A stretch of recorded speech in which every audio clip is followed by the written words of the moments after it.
Halo guys, salam sejahtera. Terima kasih masih berada di channel ini. Bagi mereka yang baru bergabung di channel ini, silakan subscribe, like, comment, share supaya Anda tidak akan ketinggalan info-info yang saya akan sampaikan di channel ini. Berita hari ini saya kongsikan kepada Anda daripada Astro Awani. Kerajaan tekad kembalikan uang negara yang dicuri PM Anwar.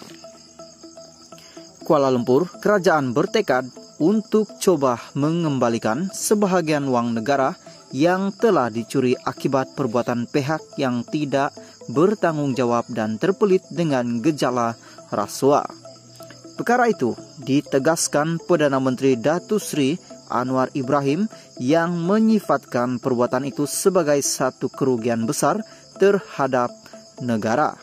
Orang-orang yang pernah jadi Menteri Keuangan, Perdana Menteri tatkala mereka ini berkuasa bukan ratusan juta ringgit yang dipunggah, malah melibatkan berbilion ringgit.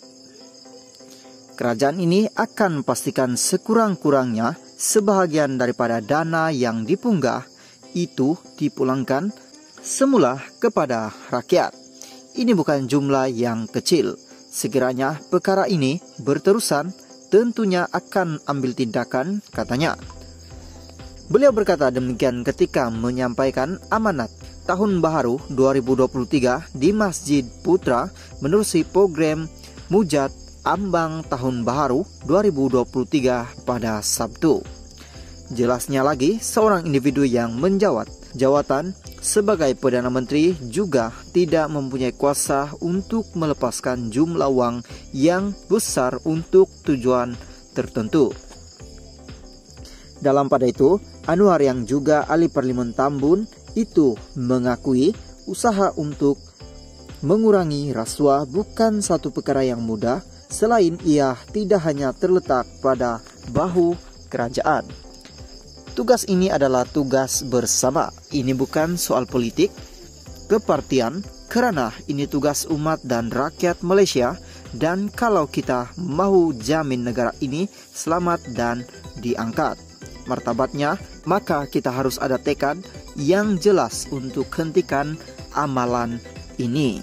Saya bukan baru dalam politik, tapi saya bersyukur dan berterima kasih kepada saya dan pasukan dalam kerajaan yang bertekad untuk melakukan perubahan ini, katanya lagi. Pada 21 Desember lalu, Perdana Menteri mengumumkan kerajaan membatalkan sambutan Ambang Tahun Baharu 2023 yang dijadwalkan berlangsung di Dataran Merdeka, Kuala Lumpur susulan bencana banjir beberapa negeri dan kesusahan dialami rakyat. Halo guys, salam sejahtera. Terima kasih masih berada di channel ini.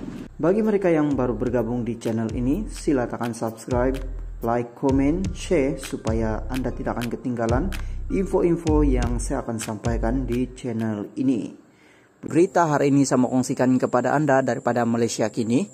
Sang pemulaan baru buat PBM, siapa tak setuju dialu-alukan keluar. Selepas melalui beberapa krisis dalaman, Parti Bangsa Malaysia PBM kini mengatur beberapa program termasuk menjelajah ke seluruh negara bagi menjelaskan pendirian terkini mereka.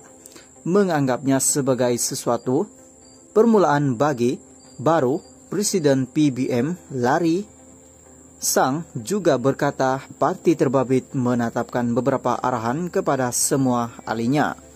Misalnya Majlis Tertinggi PBM membuat ketetapan bahwa tiada mana-mana ahli mereka boleh menyertai Mufakat Nasional MN.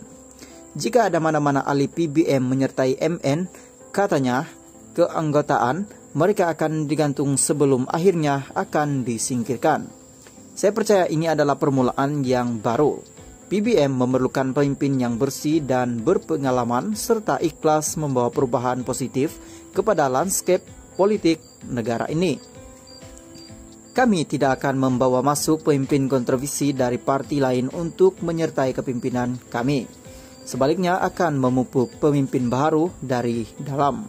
Mereka tidak berpuas hati untuk kekal dalam PBM, dialu-alukan untuk keluar, katanya. Kenyataan itu dibuat 2 hari selepas PBM memecat ahli politik kanan yang disebut-sebut akan diangkat sebagai presiden menggantikan sang, yaitu Zuraida Kamarudin. Turut dipecat ialah 10 pemimpin lain yang dilihat menjadi sekutu rapat bekas ahli parlemen Ampang berkenaan. Zuraida merupakan bekas naib presiden PKR yang terlibat dalam langkah seretron dan menjatuhkan kerajaan PH di sebalik mandat yang diterima gabungan terbabit dalam PRU ke-14 2018. Dia asalnya menyertai Bersatu sebelum meninggalkan parti berkenaan dan menyertai PBM. Pemecatan itu berlaku selepas Zuraida dan sekutunya tidak menjawab surat tunjuk sebab yang dikeluarkan PBM kepada mereka pada 19 Desember. MN merupakan sebuah NGO yang digerakkan bekas pemimpin kanan UMNO, Anwar Musa, yang turut mengalami nasib dipecat partinya pada minggu pertama Desember ini. Pada 14 Desember lalu, Anwar mengesahkan Zuraida adalah antara ahli MN. Menurut Sang, larangan menyertai MN itu merupakan antara perkara yang dibincangkan musyawarah Majelis Tertinggi PBM baru-baru ini. PBM juga katanya turut menyatakan sokongan mereka terhadap Perdana Menteri Anwar Ibrahim dan Sekutu Kerajaan Perpaduan PHBN, Gabungan Rakyat Sabah, Gabungan Parti Sarawak, dan Warisan. Mereka merupakan sekutu baharu kita akan pendirian kerajaan adalah hala tuju parti ini, katanya. Dia turut memberi peringatan bahwa PBM adalah parti yang mempunyai akar umbi yang kuat di Sabah dan Sarawak. Justru tumpuan akan turut diberikan kepada pembangunan di negeri berkenaan.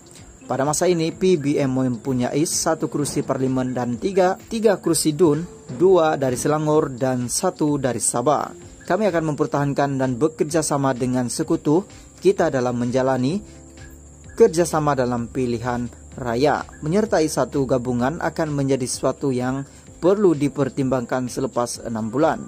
Walaupun perbincangan sedang dilakukan, katanya. Guys, terima kasih masih berada di channel ini. Bagi mereka yang baru bergabung di channel ini, sila tekan subscribe, like, komen, share supaya Anda tidak akan ketinggalan info-info yang saya akan sampaikan di channel ini. Berita hari ini saya mau kongsikan kepada Anda daripada Sinar Harian. Wan Saiful cadang Johor ganti Rafizi. Syah Alam, Ketua Penerangan Parti Peribumi Bersatu Malaysia, Bersatu, Datu Wan Saiful Wan Jan, mencadangkan Datu Sri Johari Abdul Ghani menggantikan jawatan Menteri Ekonomi di sandang Rafizi Ramli. Sekiranya ahli parlimen Pandan itu terus tidak kompeten dalam menjalankan tugas. Ujur beliau, Johari jauh lebih berwibawa dan tidak kebudak-budakan sehingga membuat semua pihak terduduk semata-mata